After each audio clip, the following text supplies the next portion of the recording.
Good morning. Daniel Olds here on behalf of Angela and Stephen Roberts, along with my colleague Justin Cox, and Ms. Roberts is also here virtually as well. Good morning, Mr. Olds. Do I have anyone here on behalf of the defendant? Oh, I just lost my name. David Benjamin Slay or April Slay? I'm here representing pro se, my wife's and my interests. I wrote you yesterday evening, Your Honor. The reason I'm dressed in sweats. Norovirus has run through our family over the past week. We have three small children, 3-year-old, 2-year-old, and a 4-month-old. And we believe this is a retaliatory eviction. And we are, I have not had time to retain counsel and gather everything necessary. And so I'm pleading for a 2-week extension. Well, I wouldn't be able to do that at all. Mr. Slay, these are considered time of the essence cases, and by law, they must be set within a specific amount of time. Let me take a look at the filing. If best, I might could give you like 24 hours. But more likely, you would just have to appeal, and the appeal is what might give you the time that you need to seek counsel. But let's take a look. Mr. Olds, do you know what day the case was filed, just straight away?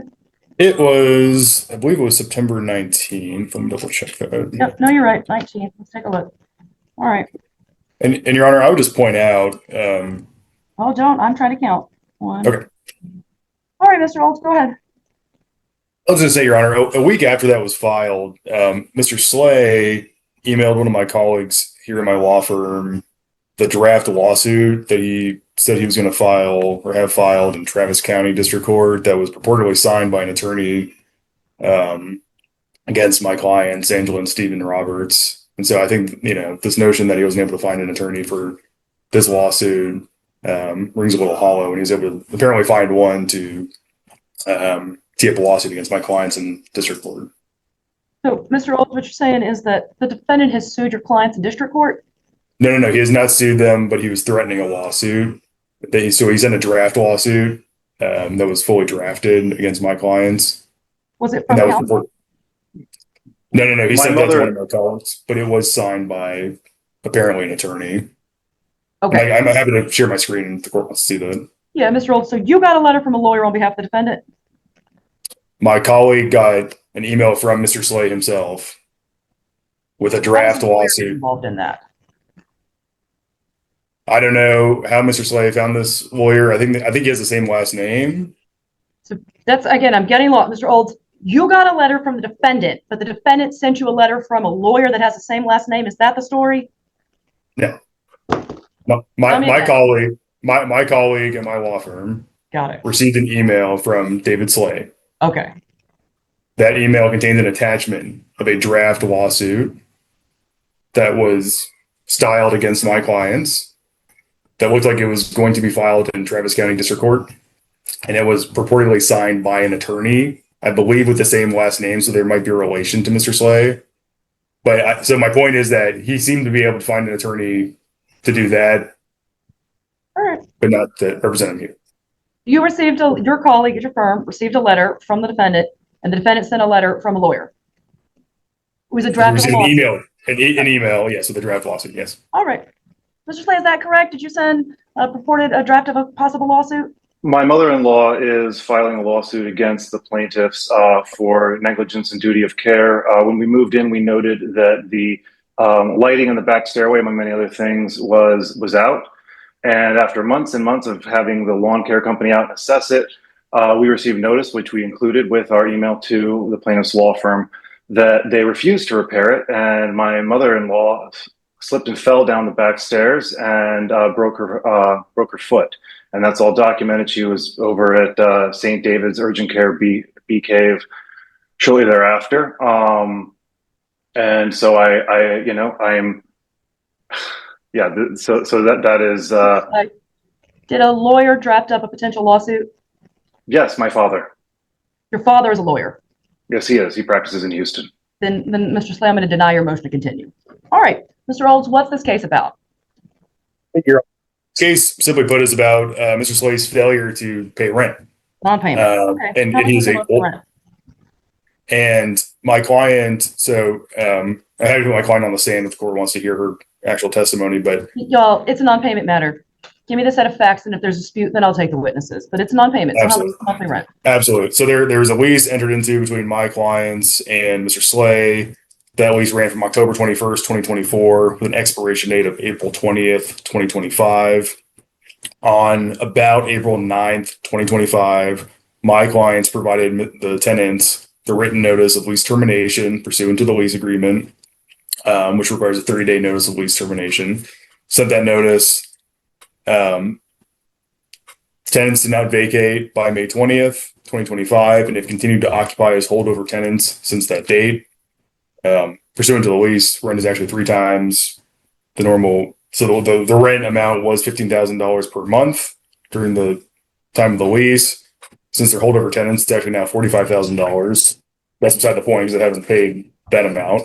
Beginning on or about May 20th, though, tenants did make some rent payments to my clients in the amount of $15,000 on the 20th day of the month through July 20th. But since July 20th, have not paid any rent money to my clients. They paid no money. Okay, On September, Mr. Olds, y'all sent a letter on notice to vacate in April, and that was based on a non-payment? the What was April the notice to vacate notice about? that was the notice of vacate. That was the lease termination letter saying we're ending the lease. We're not going to continue this lease. Please get out when the lease ends. When did you give them the notice to vacate for the lease violation? For the lease violation, that was September 8th, 2025. They were given a 3-day notice to vacate. 3 days, September 8th. And in that 3-day notice, what's the reason that the notice was given?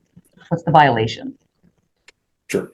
The letter says, would you want me to share my screen, Your Honor? No, just, right, what does it say?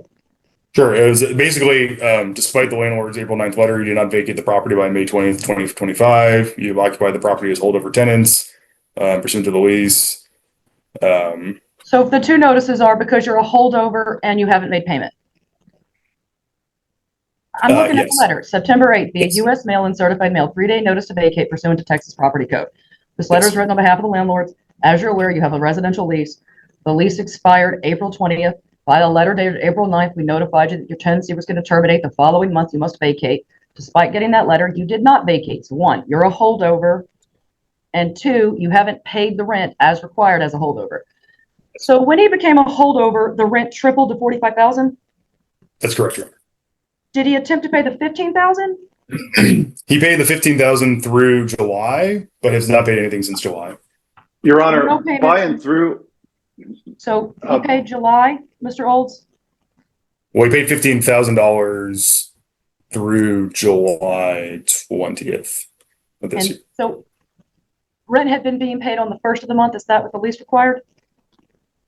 I believe that's correct. My client can confirm that, but I believe that's correct.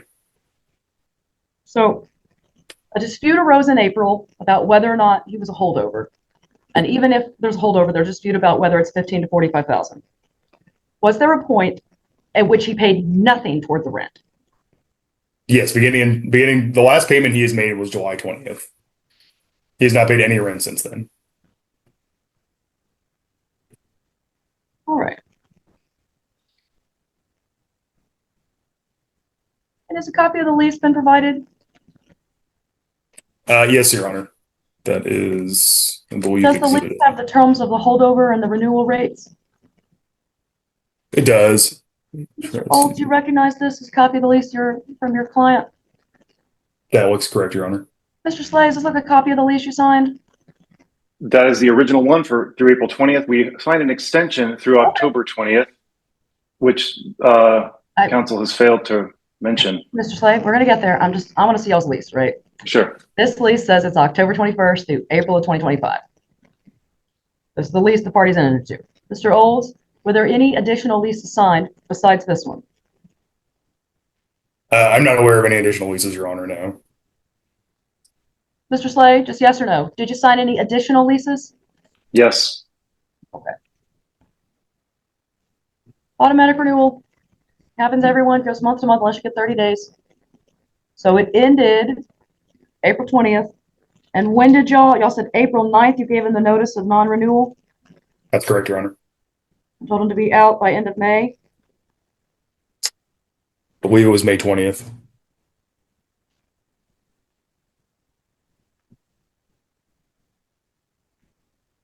Yeah, May 20th. So you needed to tell them by March 20th, otherwise it automatically renewed. And y'all told them April 9th, so it had automatically renewed per the lease because you had to give, the landlord said we must notify 30 days, either one of us, and if we don't, it automatically renews. And since the landlord Right, so missed the 30-day deadline, we gave more than 30. Mr. Olds, automatic renewal. This lease automatically renews Right. unless the Oh, landlord I see. tenant Yes. gives notice 30 days before the expiration. So it expired April 20th. So the notice needed to be sent by either one of them March 20th. Your client was late, so it had already renewed by the time they sent that non-renewal. Yes, but the 30-day notice was more than 30 days before they were told to leave. Mr. Holmes, you just told me that your client sent a non-renewal notice April 9th. Is that correct? It was a written notice of lease termination. We're saying the same thing, non-renewal and termination. They sent that notice April 9th. Yes. So that is not 30 days before the end of the lease as required. So it had already renewed. Yes, I understand what Your Honor is saying, but I'm reading the lease. Yes, but they're given more than 30 days. If this was reversed and the tenant had sent that notice on April 9th, your client would have been 100% correct to say, no, you've already become a holdover for a month. We've already automatically renewed. You're not a holdover, you have a whole 30 days. If you're wanting to terminate with me now, you owe me rent through the end of May and then you can terminate. Sure. So it renews on a month-to-month basis. It renews on a month-to-month unless landlord or tenant gives the other party notice not less than 30 days before the expiration. So it expired April 20th. One of the two parties needed to tell the other, we're not going forward with this relationship, and that had to take place by March 20th. Defendant didn't say anything. Landlord didn't say anything. And then 11 days before this lease came to an end, your client sent a letter that said, we don't want to renew, please be out May 20th, which was an incorrect notice because they already had until May 20th per the automatic renewal.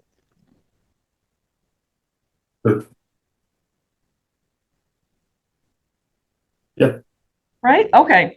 So but legally they had to get out by May 20th. Legally they had to get out by May 20th. Yes. So they gave written notice. I'm not disputing they had to get out before May 20th. I think that's right. Yeah.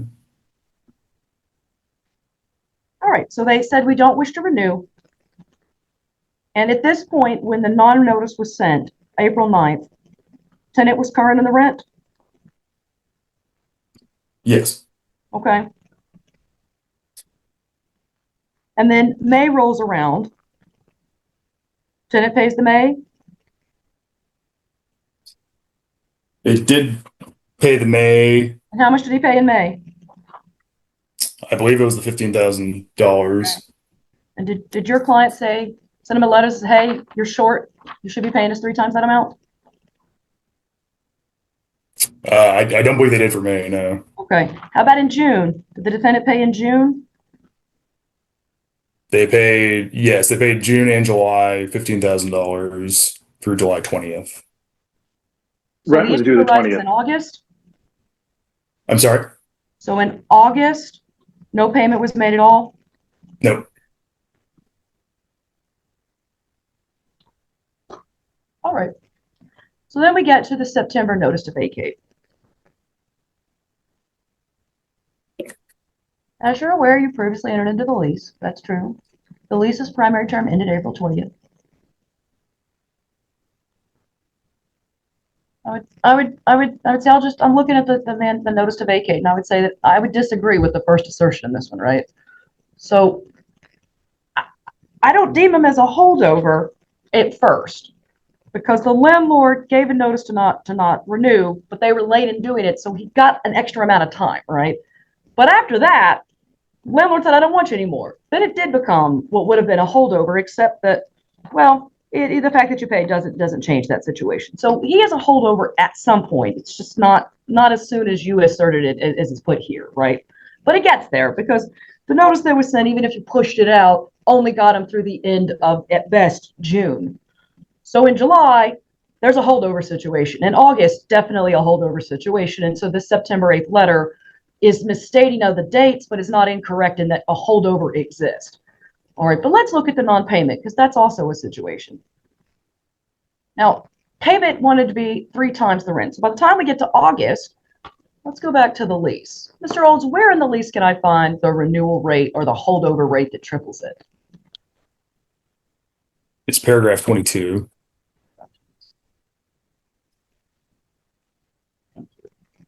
Okay, holdover. Yep, pretty standard. Rent for any holdover period will be 3 times the monthly rent calculated on a daily basis and immediately due and payable without any notice or demand. They don't have to advise you about it. They don't have to say, hey, don't forget. It's just it's part of the lease. There it goes. All right. And then nothing got paid in August. Nothing's been paid for September. Nothing for October. That's correct, Your Honor. Well, rent is due the 20th of the month. All right. So rent is not due. We were, once again, we signed a lease extension through October 20th. Oh, Mr. Slay. Mr. Yes. Slay, do you have a copy of the lease extension? Because I'd love to see it. Yeah. Let me see here. Did you submit it to the court? No, I haven't had a chance to submit anything. I'd honestly, I'd been emailing with their attorneys. I don't think Mr. Olds directly. Oh, you said you hadn't talked to an attorney, Mr. Slay. No, I haven't. I was emailing with their attorneys. The gentleman here. No, my father's an attorney. That's really it. Mr. Slade, can you pull it up? If so, we can let you screen share. Yes, I'm trying to find it here.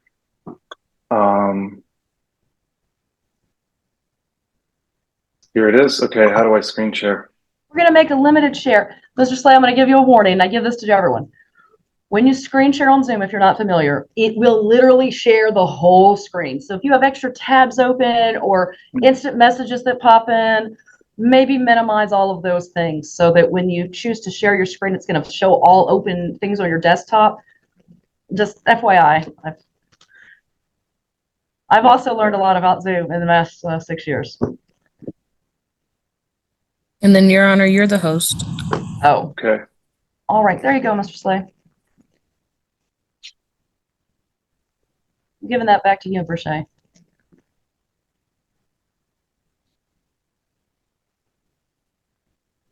Okay. And so now you'll just have to select.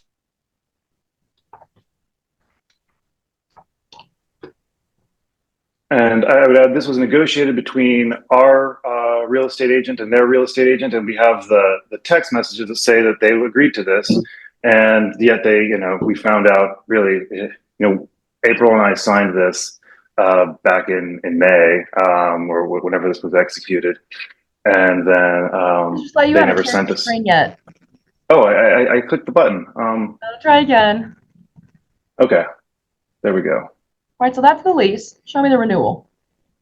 No, this is the renewal. All right, yeah, there we go. All right, so this one is May 21st, 2025 through October of 2025, so a short extension. Mr. Slay, who is the DS initials to the left on number 4? Those are mine.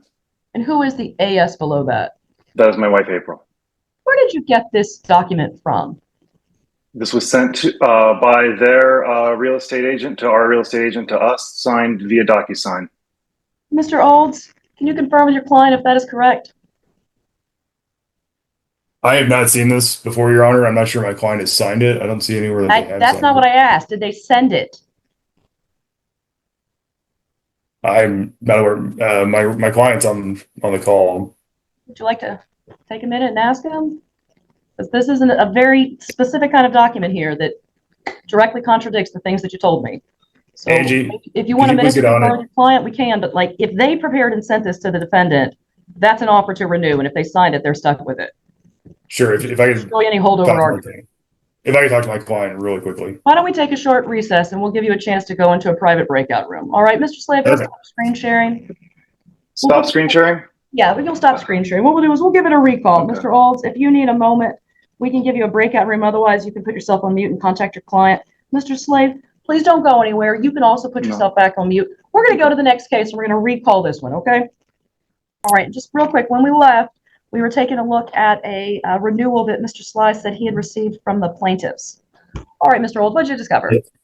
Yeah. So what happened was there was an offer to extend through October that a colleague in my law firm sent to Mr. Slay, and then he unilaterally made changes to that document that we did not agree to, and then he signed it, and we never countersigned. I have text messages. Sorry. Mr. Olds, what changes to the offer did the defendant make? I'm not sure. I don't have a copy of it in front of me. Who rejected it? Who said that, hey, he made changes to it? So where can we get that info? I spoke with my colleague, and he is supposed to be sending me a copy of it, and he has not sent it to me yet. But he told me that's what happened. So apparently he scratched it out on the document. So if he could pull up that document again, I think there were some changes that he made to it before he signed it. Mr. Slade, do you know if you made any changes or alterations? Yeah. Can I share my screen again? Yeah. The only change was that we noted that they would not be able to show the house while we were still living in it. Cool. You made a change. All right. There's the agreement. There's the agreement where they agreed to. So I just got an email, Your Honor, from my colleague. So sections 14D1 and 2 are what was struck through.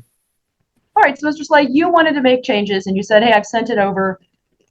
And then did they sign it and send it back to you with those changes? They agreed to. This is the only contact we have with them. This is their realtor. She works for Kamara Wilcoxon, I guess their head realtor, who indicated that they agreed to it to just initial and do the strike throughs. And this was a screenshot sent from our realtor. Do you have any idea with your clients who Jessica Doskar is? Because she says, hi, David, the owner has agreed to proceed with not showing at the end of the lease. And I can see that it's dated June 16th. This would appear to be an acceptance of his alterations or his amendment. Well, my client does work with Kamara Wilcoxon, and so this person works with her. I suppose that's true. I don't see how they're not in a new lease. I don't think that this is an acceptance of the changes that he made, though. Hi, David. The owner has agreed. Please send the lease docs with the initials. I don't see any way to not approve that as an acceptance of the offer. So if he struck through Hi, section David. 14, The owner has agreed to proceed. Please resend. I don't think it was ever signed. I don't think it was. Mr. Olds, it's striking me that maybe the story is not as clear from your client's side, but right now what I've got is after I was told there was nothing, it turns out they did send from your firm an offer to renew. Defendant made changes, and those changes were accepted right here by someone who appears to have agents in the ownership. So I'm not sure why we're here, because they're not a holdover now. We're going to get back into non-payment. So the non-payment's going to go back to the $15,000 amount. Mr. Slade, did you offer to tender payment at $15,000?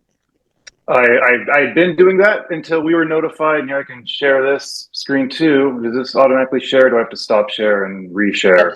You have to stop sharing. Okay, and then I'll reshare. Again, we noted when we moved in that the backlighting didn't work. Yeah, It seemed to be a nominal thing. Mr. Slade, I'm not worried about that. This is a real simple situation, right? All the other things, because it can't have been too bad. Y'all negotiated to stay longer. And here it seems like they approved it. So these are more text messages. I don't care about lighting. Here's what I got. Here's all right, so Mr. Olds, Mr. Slade, here's the situation as I've heard it so far. The plaintiffs leased a home to the defendants. The lease came to an end. The defendants did not receive timely non-renewal. In fact, the plaintiff was late in giving them a notice of non-renewal. Even after the late notice of non-renewal, the parties then decided to negotiate, and they did. Plaintiff sent over a new lease, which defendant amended and said, I don't like your offer, I want to counter. And then plaintiff accepted the counter offer, which I take to be true through that text message just shown. That means that once defendant sent it back, they have a new lease. So it's not possible for them to be a holdover. So then we get into whether they paid the rent. I didn't see anything in the renewal that changed the amount of the rent, which meant it was at $15,000. If Mr. Slade was trying to tender $15,000 correctly, and plaintiff is saying, no, you need to give me 45, I would say plaintiff is incorrect. He hasn't paid anything. He hasn't even paid $15,000. So, Mr. Slade, you haven't paid since July, correct? Rent was due July 20th. I did not remit payment on August 20th or September 20th. I was trying to negotiate with plaintiff. I had actually initiated payment I guess the day that within 30 minutes after this was filed, and I sent plaintiff. You can't pay late. Here's my point, Mr. Slade. Per the terms of the negotiation that you renegotiated, rent was due on the 20th, right? Yes, Okay. And did you pay on August 20th? I did not. Did you attempt to pay on August 20th? I think, no. Okay. On that About date. September 20th.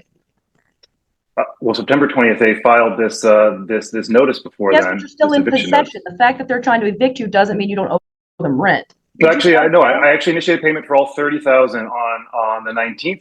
I ceased that payment when this eviction proceeding began because I was told that I had now owed 45, and so I actually forwarded to their office the ACH confirmation from Frostbank for the 30,000. Okay. And I would happily redo that immediately, but here we are. We paid over $165,750 in rent over this year. This comes to you because we wanted to buy the house, but we had verbal agreement similar to these text messages that we've shown you that they would let us buy the house, and then that was reneged. And so, we had a daughter. Our daughter arrived on May 16th. They knew that. They sent us a notice to vacate on May 20th. It's felt like harassment a lot of this time. Your Honor, may I say something, please? Would that be possible? This is Angela Roberts. Ms. Roberts, I'm going to ask Mr. Olds to lead you in a line of questioning because he's your counsel and you're not prohibited from it. Mr. Olds, do you want to ask questions or? Ms. Roberts, you can. You have an attorney here and typically the attorney wants to be kind of a gatekeeper for that. So I'm just making sure.